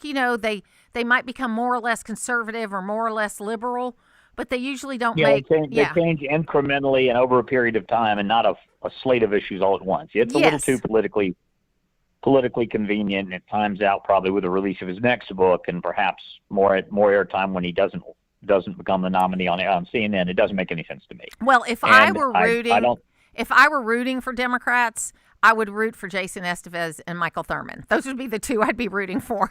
Well, Michael Thurmond is, I acknowledge, both a friend and someone who stylistically I think could bring a lot to the office. I think Jason Estevez is like Jason Carter. It's not his time yet. It's not his time but yet, right. Very talented, and is an up-and-comer in that party. But I will say one more thing about the Lieutenant Governor. We have not seen successfully a Republican switch over to the Democratic Party and then get elected. We've seen plenty go the other way. And the last white Democrat elected statewide, male, in Georgia was Lieutenant Governor Mark Taylor in 2004, 21 years ago. And when he got elected, as may happen here, if you were to have a Democratic governor and an all-Republican General Assembly, the Republican General Assembly on the state Senate side stripped Taylor of everything but presiding over the state Senate sessions. And he was basically a figurehead lieutenant governor for 4 years and then went back to Albany, Georgia, which is where he's from. And I don't say that's going to happen to Jeff Duncan, but there hasn't been, except for some public service commission flukes, a white Democrat elected statewide since then. And what I do like about Estevez, and again, I don't know him that well. We're negotiating about having him come on for an interview, and I know he's very far left progressive, okay? But he's at least talking about small businesses in a smart way. And so I'm willing to listen a little more. I'm not going to vote for a Democrat. I mean, I can't. The only way I could see myself voting for a Democrat, I can't, maybe for Michael Thurmond, if that was, I don't know who the other choice would be. You know what I'm saying? So he's one that I would at least consider. If it was him and a Republican, I probably would still end up voting Republican, though. But Jason, I want to get to know him better, because he is talking about small business in a very smart way. He is, and again, like Jason Carter, he's making the right kind of connections. He's building a donor database. I'm sorry that he went ahead and before the session resigned his state Senate seat to focus on the campaign, because I do think he's one of the brighter bulbs on the Democratic side. Well, and you get that exposure. You get that exposure being in the general session, even though you can't raise money. That's one of those consultants that you and I both had experience with who have too much influence telling you, we need you full time. I need you smiling and dialing. I need you on the phone raising money. You don't have time to be a legislator. And unfortunately, that falls into the trap of, why are you doing or trying to do the next job instead of the job I paid and hired you to do? Now, I will tell you, when I was 22 years old, I was working for a guy named Herb Blondheim at Riches. One of my favorite guys in the world, was my first big boss. And he took me to lunch one day and he said, Martha, you're going to be a really good buyer one day if you ever get there. you are focusing on the next job and not doing the job you're in. And I remember that advice from 22 years old, and I have given it many times, and I have taken it many times because he was absolutely right. You dress for the next job, but you do the job you've got. I like that. Bill Crane, thank you for being with me today. Take care. You dress for the next job, but you do the job you're in. I like that. We'll be back. What you see is what you get. I call it like I see it. What's right is right and what's wrong is wrong, ladies and gentlemen. We have always believed that on this radio program. It's Todd Starnes, weekdays at noon on AM 550 and FM 102.9 WDUN. Mark your calendars for a taste of the past and a vision for our future. On Thursday, October 9th, the Northeast Georgia History Center presents Taste of History 2025 at the Gainesville Civic Center. Our theme, Looking Back, Moving Forward, invites you to enjoy lunch, hear a discussion on our local heritage, and take a peek at upcoming History Center projects. To reserve a spot or learn about sponsorships, contact the History Center at negahc.org. Taste of History 2025, where community, history, and hope come together. Estate planning isn't stressful when you have someone holding your hand throughout the process. Hi, I'm Haley Brock, attorney and owner of Kimbrough Law. We know what it's like to sit down with a lawyer who gives you a list of 50 things to do. It's hard to remember everything you hear in a meeting. That's why we give you a written list of exactly what you need to do when you leave our office. Yes, there's a little work involved, but we make things as easy as possible for you. We walk you through the process of completing tasks like funding trusts, changing beneficiary designations, and moving accounts. If you have questions, call us and we will guide you. Are you ready to create or update your estate plan while feeling supported every step of the way? Kimbrough Law can help. Call 706-850-6910 to schedule a confidential consultation or visit kimbroughslaw.net. That's 706-850-6910 or kimbroughslaw.net. Have you looked at your power bill lately? Electricity prices are at all-time highs, and they're only going up. Even worse, power outages are becoming more and more common. In fact, according to the Department of Energy, blackouts could increase 10,000% over the next few years. If you don't have a backup generator for your home, it's time to get one. But gas generators, they're loud, high maintenance, and they produce dangerous exhaust fumes. The Grid Doctor 3300 solar generator from My Patriot Supply is different. It's whisper quiet, requires no fuel, and it's safe to use indoors. Yet, it delivers enough power to run almost anything in your home. Best of all, you can get a Grid Doctor 3300 for $0 down and as little as $104 a month when you shop at MyPatriotSupply.com. That's right, 3,300 watts of backup power delivered to your door for as little as $104 per month. See the page for more details at MyPatriotSupply.com. That's MyPatriotSupply.com. Always here, always local. From the Access WDUN Hardy Chevrolet Newsroom, Hall County School District announces the class of 2025's graduation rates topped the state's average rates. Details at Access WDUN. And coming up on North Georgia's News Talk.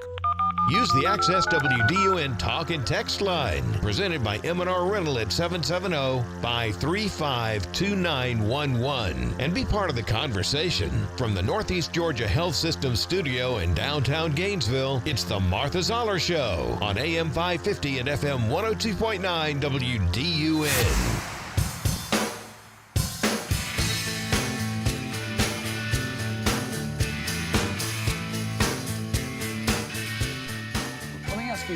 There are some people I have seen who have the following theory of why Senate Democrats have not cut a deal where they give 8 votes and move along. And that is that Chuck Schumer is worried about a primary challenge from you and is worried about the politics to his left flank. And so because of that worry about a primary challenge, he's going to shut down the government. Ergo, it is AOC's fault that the government's shutting down, or that you're somehow the kind of fulcrum of this. And I want to just ask you straight up, are you planning to primary challenge him? Do you think that's why he's doing this? This is so not about me in this moment. This is about people being able to insure their children. And I will say, because I saw some senators speculating about this, and I saw some Republican members of Congress saying, oh, well, if we have this shut down, it's because of AOC. Well, if that's the case, My office is open, and you are free to walk in and negotiate with me directly. Because what I'm not going to do is tolerate 4 million uninsured Americans because Donald Trump decided one day that he wants to just make sure that kids are dying because they don't have access to insurance. Okay, this is the most ridiculous thing I've ever heard. First of all, they're not taking 4 million people off the rolls. That's just a lie. Okay, if they are, they're illegal immigrants, which they should not get health care anyway. Okay, they shouldn't get government paid health care anyway. And I know there's an argument out there that if they show up in an emergency room, they're going to get treated and somebody's got to pay for it. I get that. Okay, but if you are going to use that argument, then we need to change the law around it instead of going around the law. But AOC she is really full of herself. She says you can come and negotiate directly with me. She's like a 6-year congresswoman who really doesn't chair a committee. And these are senators. The House passed a spending bill, whether she liked it or not.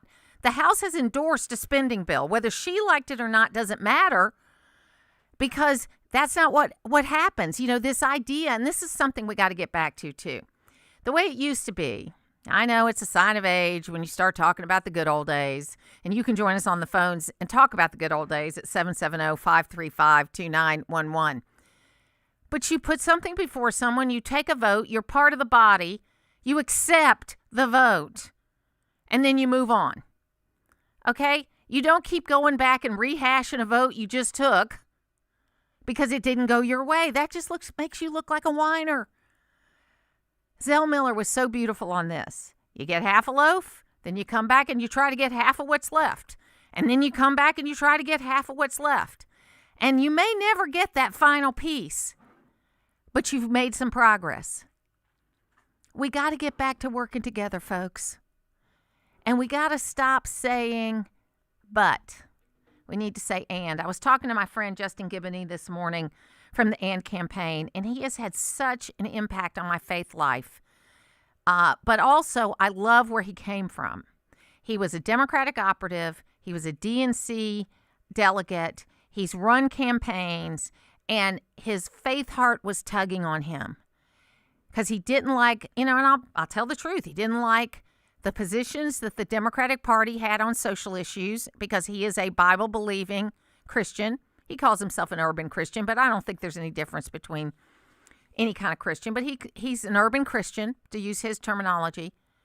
But he doesn't like the way Republicans use language. So he started this thing called the AND campaign. And the idea behind it is, I can't even really think of, anything Logan and I would disagree with, so I won't use that example. But say you have someone you're talking to that disagrees with you. Well, maybe Jim yesterday that called, and he starts out the call by saying, Martha, you and I don't agree with you on much, but I really love what you're talking about CTAE, and we have gotten a huge response to that interview, and thank you so much. What it should be, what the AND campaign says, because that's kind of a negative statement, right? I don't agree with you on much, but whatever. The AND campaign says, we have a lot of differences, and we can talk about this CTAE or technical colleges and agree on that. Let's work on that together. We got to do more of that. Now, I know my friend John Ossoff, and I hope he still thinks I'm a friend, thinks he does that with all kinds of bipartisan amendments he's worked on. But on the big things, like trans issues, like just saying he covered up for Biden because he didn't want Trump, the CR yesterday, he votes with the caucus. He doesn't represent the 49.6% of people or 4% of people that voted against him. He says that he does, but he doesn't. If he did, he might go out and say, you know what? I voted on this continuing resolution. He and Senator Warnock actually ought to call a press conference today and say, we voted on this continuing resolution however many times under Joe Biden. I don't want to get it wrong. So we're going to vote for it under Donald Trump, and then we are going to get with our Republican colleagues, who are in the majority, by the way, and we're going to try to find a way to work together. You know what the crazy thing is? And I have a Democratic operative friend of mine that said this, that if I said tomorrow that I was going to shift to the Republican Party, they'd put me at the top of the ticket because they love it when Democrats shift to the Republican Party. And I think that's true to some degree. But Democrats have this problem where if you don't agree with us 100%, we're not only going to vote against you, we're not only going to be inconsistent in our vote, we're not only going to be hypocritical. Let's be consistent, folks. We're always here, we're always local. We look forward to being a part of everything that you do right here on WDUN.